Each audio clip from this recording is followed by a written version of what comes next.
పూతన సంహారం తరువాత గోకులం మరలా ఆనందంతో నిండిపోయింది. యశోద తన చిన్ని కృష్ణుణ్ణి కాపాడటానికి మరింత జాగ్రత్త పడింది.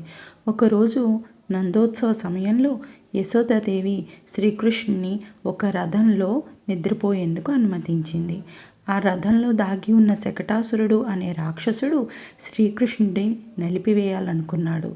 కానీ బాలకృష్ణుడు తన చిన్ని కాళ్లతో రథాన్ని తన్నాడు. ఆ క్షణంలోనే రథం విరికి శకటాసురుడు చనిపోయాడు.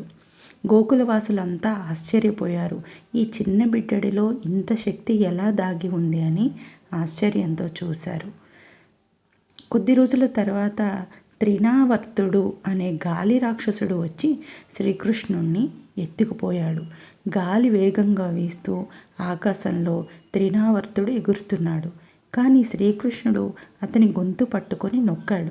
త్రినావర్తుడు కుప్పకూలి నేల మీద పడి చనిపోయాడు. యశోద తన బిడ్డను దైవమే కాపాడిందని గ్రహించింది. గోకులం అంతా మళ్ళీ సంబరాలతో మిగిలిపోయింది.